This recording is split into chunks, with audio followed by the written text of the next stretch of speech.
big number, and we seem to be either losing the battle or we are coping very well, and we are doing different things. Richard, I would like to get from you, less than 3 weeks down the road, we are into the fight against coronavirus in Uganda. How are we performing from your perspective as an expert in this area? Thank you very much, Smart24 TV, for the opportunity. A couple of things. One, I think that as a country, we have a mixed bag. I can say that we are doing more good than not.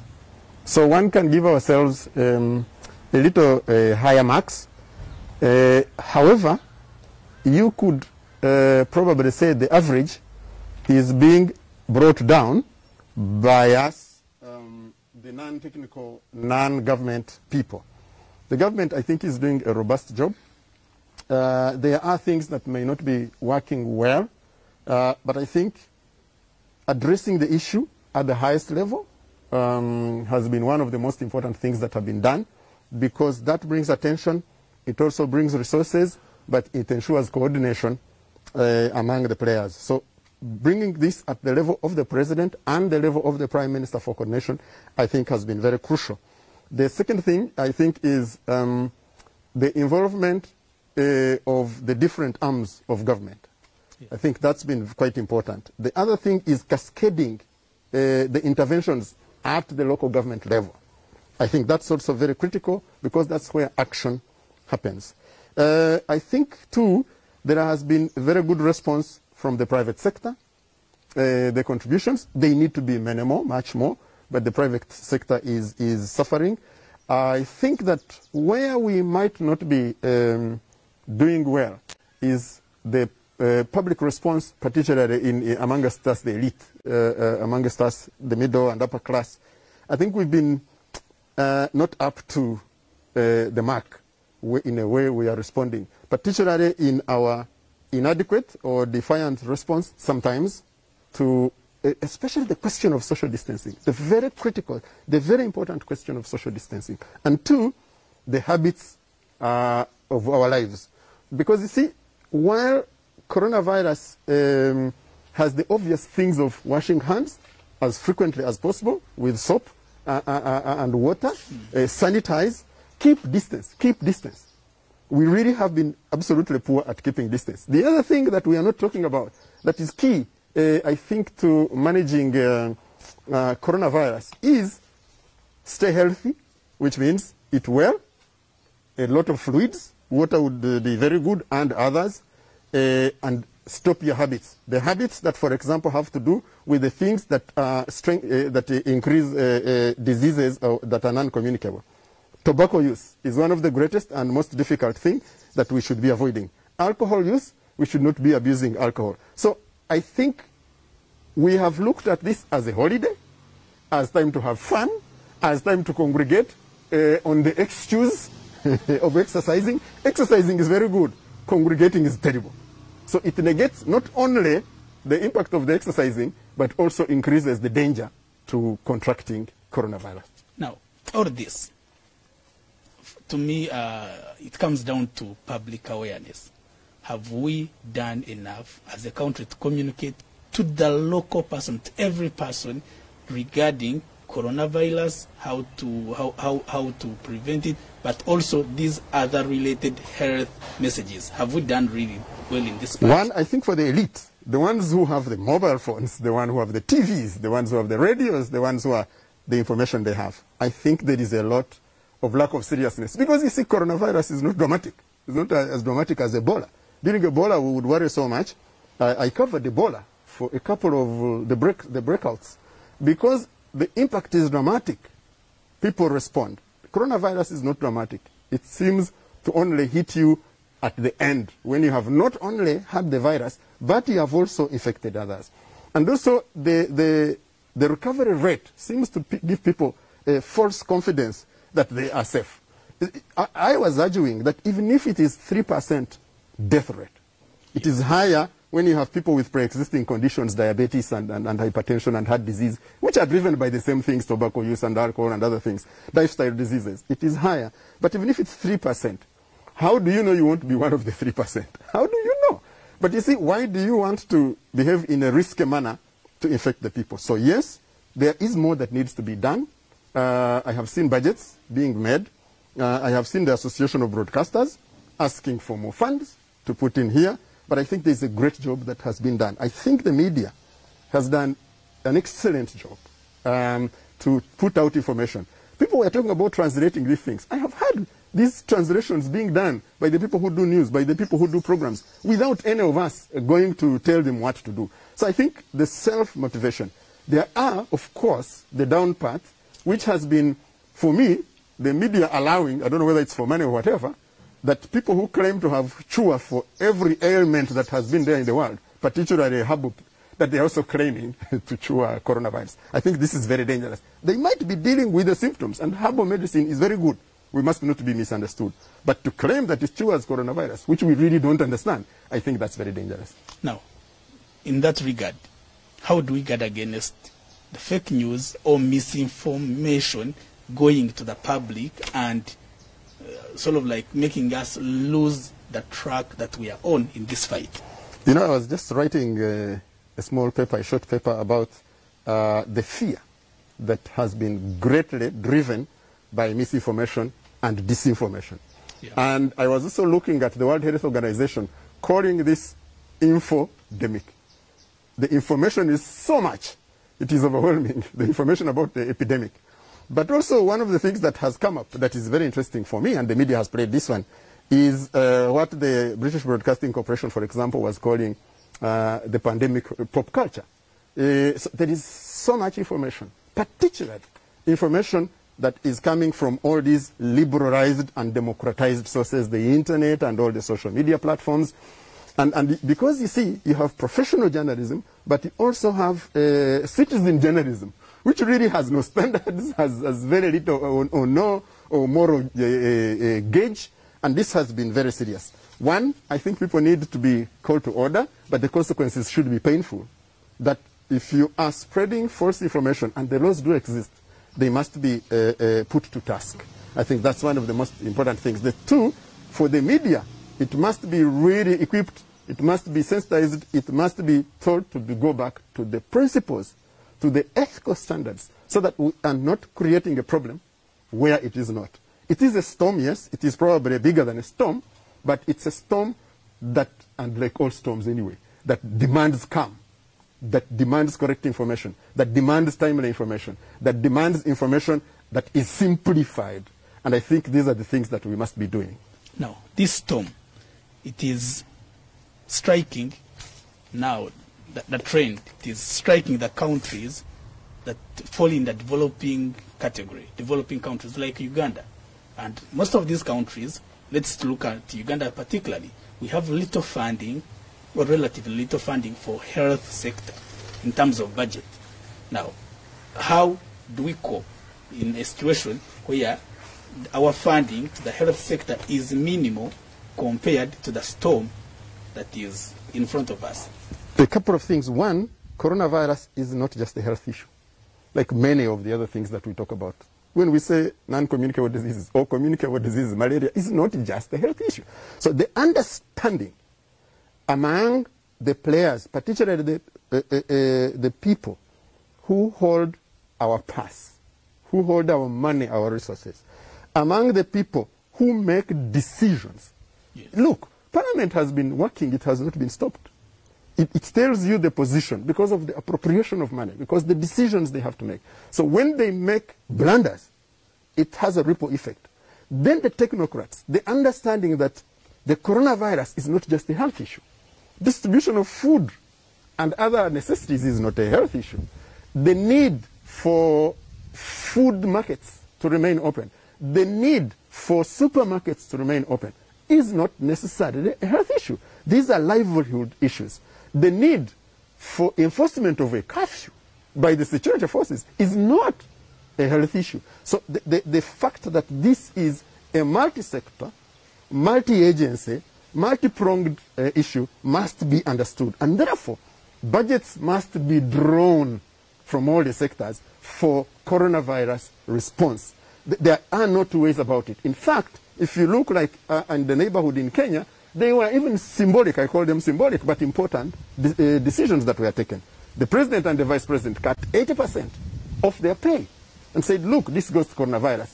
Can the others do it? If you look at our colleagues in the southwest, in Rwanda, the ministers are not taking salaries for the month of April. What are we doing? Who's contributing? The private sector is doing a good job. Individuals are doing a great job, contributing what they can and working with the other authorities. I do not see yet any of such moves from the people who get the highest pay from our public resources. I think it would be useful to see that. Now, all this, coronavirus, it's a very big issue. It's consuming the biggest percentage of our attention. What is the likely effect of this on other health issues that we should pay attention to as a country? We must work so hard not to reverse our achievements. We have had great achievements in immunization. There is a danger that we are going to reverse this. That compounds the impact of coronavirus, but also the after effects when we finish. Yes. We must be very careful not to compromise our great achievements in the HIV management, in our tuberculosis management, in our birth control management, in our malaria interventions. These have been very important interventions in public health that have been going on. We have a danger, and you see the danger can be understood partly, that when you have a police commander, an LDU commander, and a resident district commissioner with very minimal health understanding of public health, then their decisions are likely not to be public health. They are likely not to be put into context. One of my colleagues was saying she had last night to brave the night because the neighbor was in labor. It came earlier than estimated, yes, which is normal. And she had to brave the night and take this. She went through 9 roadblocks. Between, I think she was in Chireka and Kawempe Hospital. That's where she was taking this person. The stoppages at 9 roadblocks, if the people at the roadblock at 3 a.m. are not alert, which they may not be, and they may have put in something which is intoxicating, the person can die because of the bleeding along the way. And at that time, they said they called the phones 9 times and no one was responding. So she just braved it and took this person. Very fortunately, they were allowed through and allowed through quickly. But we have had incidents, and I think we have not been able to capture many, but we'll find many once we start settling in, of people with conditions that need immediate attention. I was talking to one of the security people, and they said, look, an intestinal obstruction is an emergency. Yes. So please, don't go to ask somebody where is your letter. I don't get a letter to get an intestinal obstruction. You must have judgment as a security officer. And I think for the training that you go through, surely judgment you should have. And so we must be very, very careful when we plan, not to reverse our ongoing achievements, but also not to have unnecessary deaths and unnecessary pain and crippling of people because of rigidity of implementation of directives. Okay, some of these human rights violations, which we have seen, which have been reported, do they worry you as a Ugandan? Of course. Of course. You see, whatever we do, whatever development we try to do, whatever health interventions, if they are not rights-based, then the value is compromised. Everything has to be rights-based. Let me give you a scenario. I saw one young man on the pictures, one probably 20-something young man, and he was being pulled by 7 uniformed guys. I don't know whether they are erudits, but they were in army uniform. I am not sure that the 7, and clearly the actions are clear. This one is kicking, this one is caning, this one is holding the trouser, the other one is hitting the head. There is absolutely no reason, even if he had broken the law and had a border outside without permission. There is absolutely no, and I am glad the Chief of Defense Forces intervened personally, and you know General David Mhoz is absolutely a very disciplined officer. But I've also seen the police command intervening. I am glad that moves really are being made to make sure that these people know that, first of all, command instructions are clear. You must be humane, but you must be firm. And that's that's the approach of the UPDF without being compromised. But two, that the ones who violate must face the consequences as prescribed. Now, the last time we had a discussion on coronavirus, probably almost 3 weeks ago, you alluded to the fact that many Ugandans were complacent. There are too much laxity.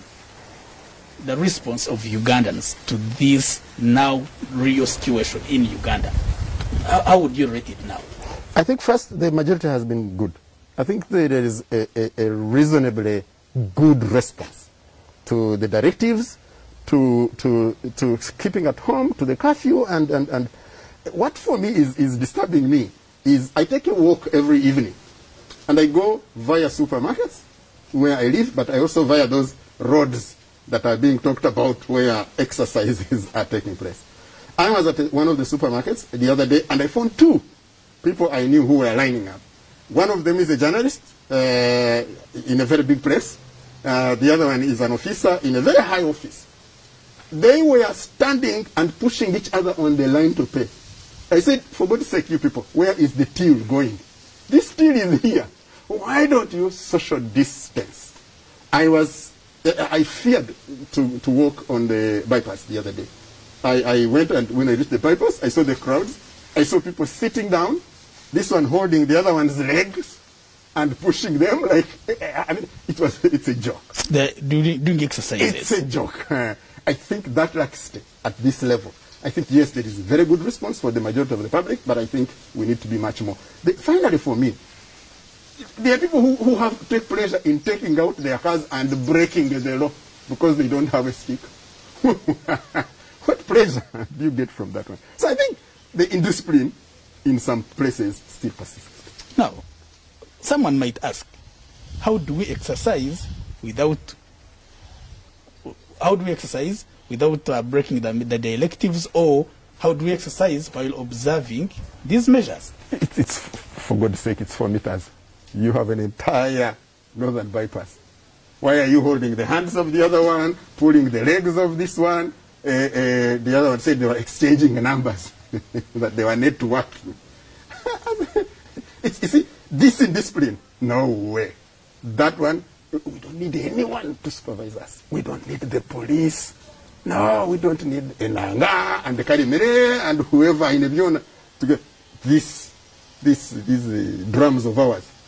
We must tilt them to understand that social distancing is not for anyone else's good, but our very own. Our very own good. Now, the global situation, we seem to be losing the battle. Let me use that word, because almost on a daily basis, we have over 1,000 cases that are reported in different areas, in different countries. We are now at almost 1.3 million people who are confirmed cases. Are we losing the battle globally, or there is still hope? I actually think we are not losing the battle. I am actually not pessimistic about this personally. But also I think professionally, if you look at it, if you look at the statistics where this has been highest, you see that in 8, 9 or so weeks, they have been able to break the increment, but actually also to bring down in some cases. So where it started from, you could see that even some of the things are reopening. I think that is extremely hopeful. 2, in the very poor countries, particularly on our continent, Africa, where we would worry most, and it's too early, by the way, to celebrate. It's too early. I see many people celebrating. It's too early to celebrate. Whatever the cause is, we are not multiplying as worried as we were at the beginning, even when we are relatively unserious. So we might not be testing as quickly and as many as we should. But I think it gives us hope that perhaps the rate is not as scary as we do. But also the world is really running. running to understand the science of the virus, running to find a vaccine, running to find a treatment, and you hear hope from around, including in Africa, including from our own scientists in Uganda. So this, for me, I think is a battle that we can win. But most importantly, because it is behavioral, it is not too difficult for human beings to adjust their behavior a little, to take the inconveniences for God's sake. I don't even call them inconveniences. These are conveniences. These are things we are doing to stay alive and be healthy.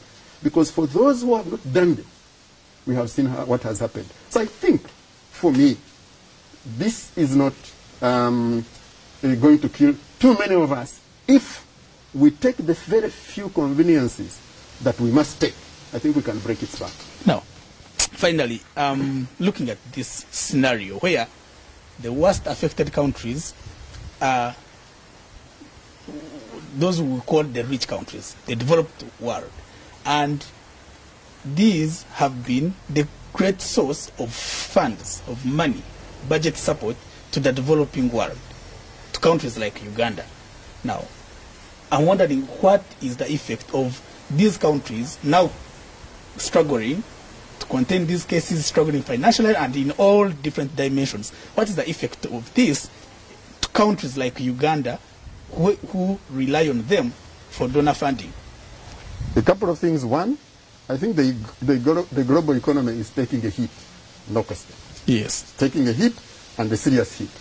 And depending on how this plays out, we are really going to have to need massive interventions by the countries that have reserves. They have to dig into their reserves. Some countries have good reserves.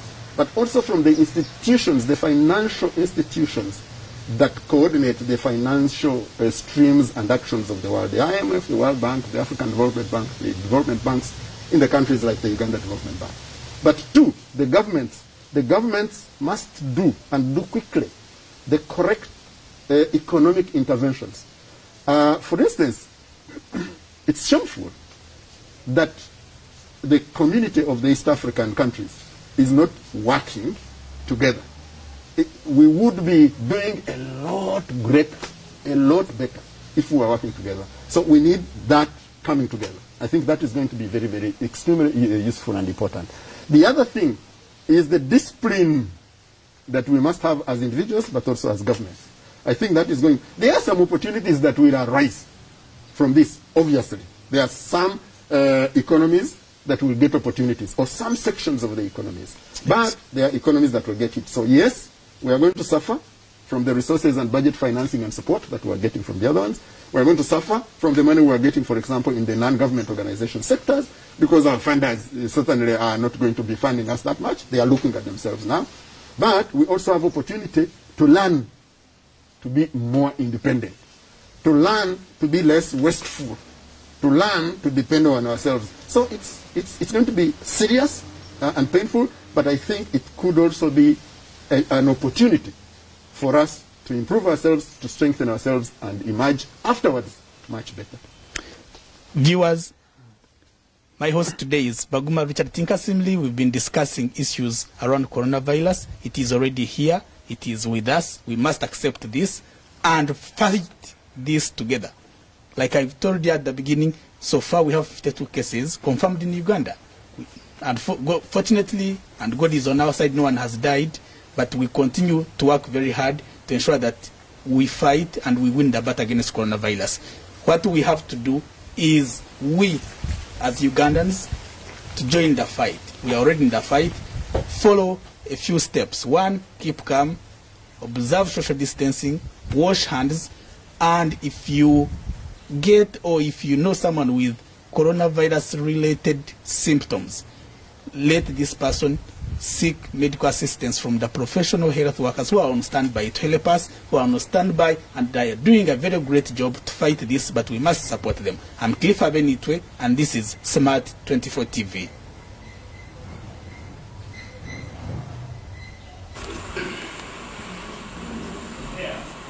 All right, thank you so much, Cliff, for that interview. And of course, all of this is just meant to bring to you up to speed on the events that are happening in regards to the coronavirus We have had several correspondents in the field and here in the studio. All we have to keep doing is to make sure that even when we have got these people on the ground, ranging from issues of domestic violence to how delayed mothers can be when it comes to accessing health services, and also the rest of the public, how difficult it is right now that the cars or public transport has been taken away. Well, we just have to make sure that we keep bringing to you all of these events as they unfold. And that is someone that was talking from the United Nations. And we see different people talking about the same, but I promised earlier that I'll be giving you some of the numbers that were given by different agencies. And this is just so you can be in touch with them, even though we still have a lot of luck when it comes to calling RDCs, calling, when you're sick, if you've got an attack, it won't be normal, it will be just crazy.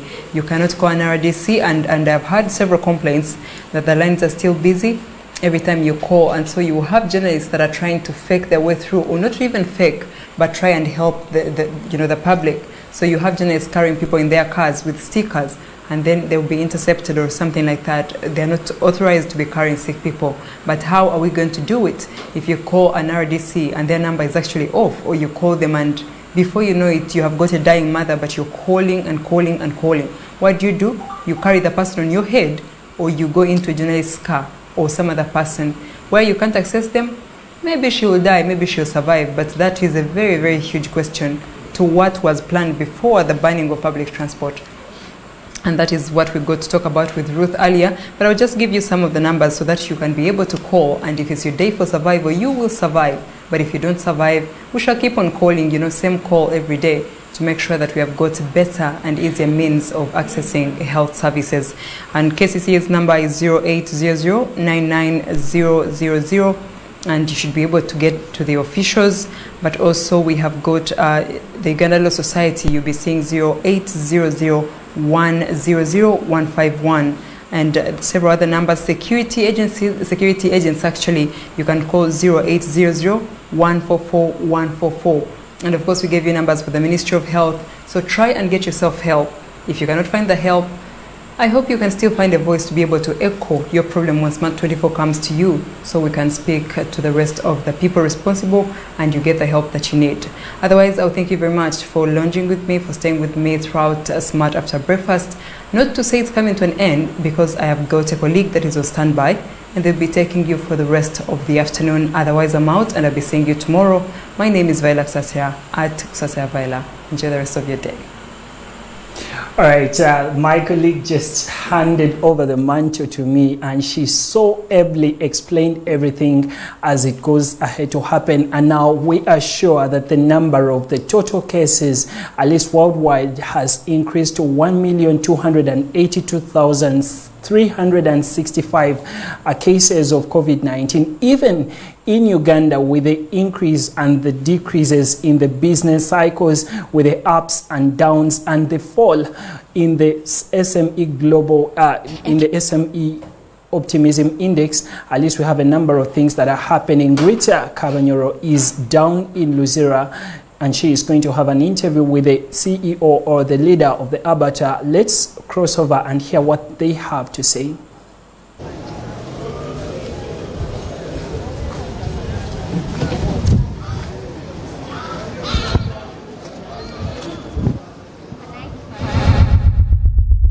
All right, Rita is setting us off so she can get us that conversation between her and how business is really moving in the abattoir down there. Is meat moving on, or is meat actually being bought by the people, or it is not being bought on the other hand? And we're quite sure that one of the businesses that have really been hit by the coronavirus include the agriculture sector, and the agriculture sector, it's from where we actually get the cows to slaughter and have the beef actually ready. So one of the things that we can really expect to be hit is at least the meat business or the entire beef sector, where we're sure that it's one of the sectors that have really been supporting the economy in one aspect and the other. And we may have that interview, or we may have that conversation coming on so soon. One of the other things that we can also get to note is that much as we're still standing at 52 cases, it is happening in Kenya that some of the strategies that have been taken on by the government include actually reduction in the